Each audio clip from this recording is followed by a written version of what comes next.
Hello everyone, welcome to my channel tonight. This video we give you some breaking news from royal commentators.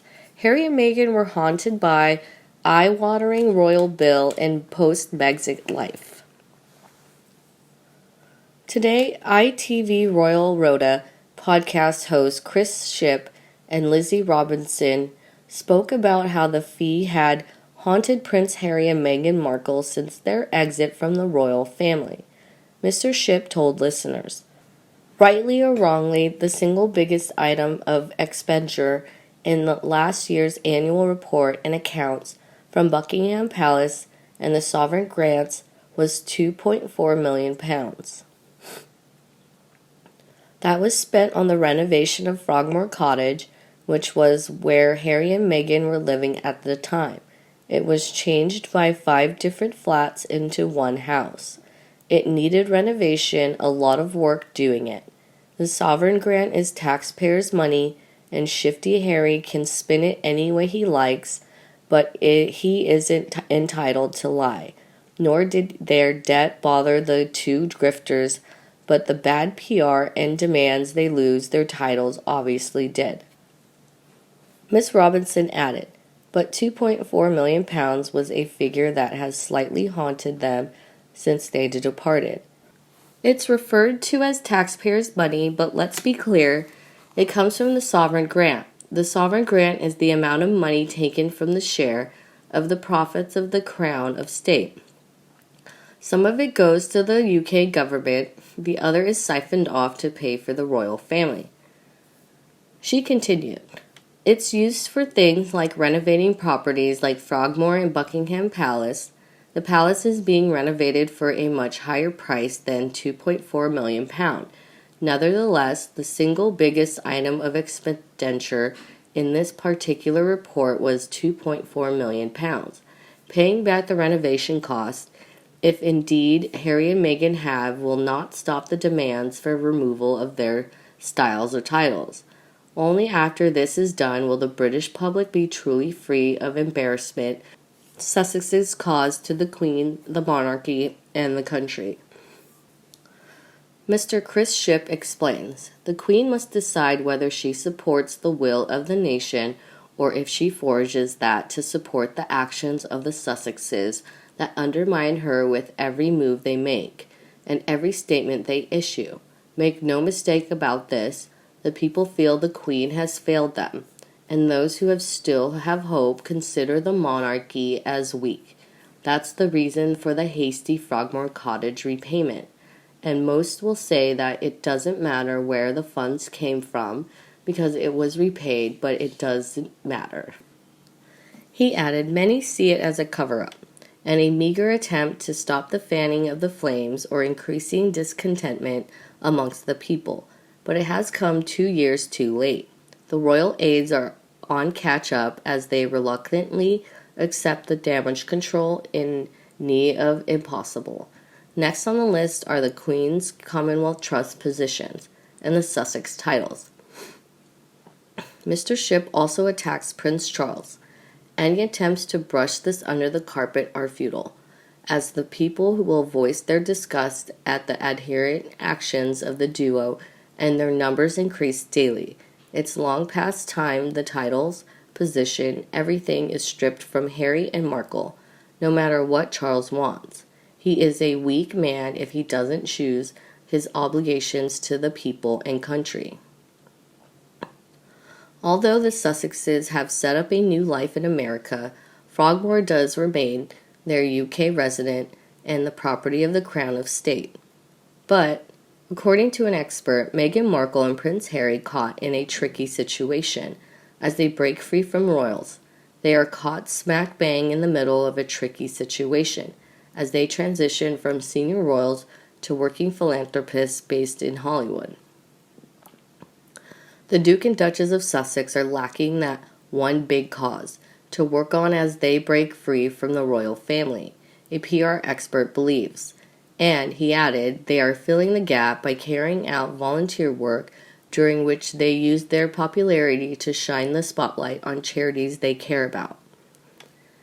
Andy Barr, CEO and founder of 10yiddish.co.k, told Express.co.uk, Harry and Meghan are caught smack bang in the middle of a tricky situation. The pair, he said, are temporarily in limbo as they are still linked to the royal family and haven't yet crossed over the line, which would see acquire full celebrity status. He continued, this is why they are executing PR 101 savvy tactics such as random acts of kindness. But Richard FITZWILLIAMS, a royal commentator, has said it is important for Harry, who spent his life as British royal, to continue to have a base in Britain.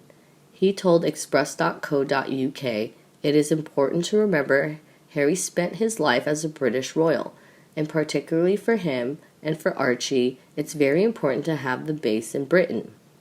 I don't think anybody reasonably would expect them to give it up. It will be their base, which they have now paid for, and that is how things will remain. Most certainly they should keep a royal base, because they still have British patronages and members of the royal family. They've paid for all the reimbursement. Since the outbreak of coronavirus, the couple have been living in Los Angeles, but Mr. Fitzwilliam believes Harry would have returned to England had he not been for the virus. He continued, they are still members of the royal family, and Harry is still sixth in line to the throne. But remember, particularly, they would most certainly keep it because it has the arrangement. This is a gift from the Queen. It's important to remember Harry would have returned to England had it not been for the pandemic. We know this. It's also important to remember they still keep royal patronages. So the idea that they are cutting all the ties with Britain is actually incorrect. As long as they have paid back the public money, the £2.4 million, they may be a little more in the 2019 accounts. But whatever money spent on it has been repaid in a lump sum, not in some installments. They've got a huge deal with Netflix. And perhaps the current subjective regime is wobbly than ever, when Queen and Charles have received a furious warning regarding them taking millions of pounds from the Duchy of Lancaster and the Duchy of Cornwall. Graham Smith, the CEO of Republic, told Express.co.uk that the Queen and Prince of Wales are two of the most expensive members of the royal family. Republic is an organization that campaigns for the abolishment of the monarchy and for the Queen Elizabeth II to be replaced by an independent, democratic head of state. Mr. Smith claimed, it is difficult to know which ones spend the most because the finances are not reported in that way. What I would say is that Prince Charles takes £20 million at least every year from the Duchy of Cornwall, which is money that should be going to the Treasury, so that is a huge chunk of the overall cost of the monarchy. On top of that, he also has various things paid for him by the government directly, certainly areas of travel, for example, and obviously security, so he is probably one of the most expensive members of the royal family. He continued, the Queen obviously being head of state would cost the most, I imagine. Certainly someone like Prince Andrew has also shown himself to be quite casual with publicly funded travel with helicopter flights and private jets and so on. It is very hard to pinpoint one over the other. But we know that the Queen and Charles take millions of pounds from the other two duchesses. We would assume that the Queen would be more expensive than the other because of her position as head of state. During a previous interview with Express.co.uk, Mr. Smith criticized Prince Charles and the royal family's lavish spending. The Republic CEO slammed the Prince of Wales' excessive spending on traveling around the world in luxury. Mr. Smith said, it is a competition between the royals on who can spend the most. Obviously, the Queen spends an awful lot because she is the head of state and the head of the firm, so she is responsible for most of that £345 million a year. Prince Charles and his brother Andrew are particularly ostentatious in their spending. They travel all around the world in considerably luxury. It is a tough competition. They are all as bad as each other. Personally, I think that subjective regimen should still exist because, after all, it also promotes the development of culture, tradition, as well as brand values. It's just the adjustment that makes it suitable for the majority of the public and the country.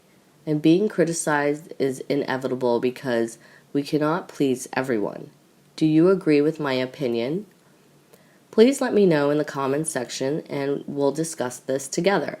Don't forget to share my video with anyone you think they need to watch it too. And don't hesitate to subscribe to my channel to receive future royal news. Now good night and see you in the next videos.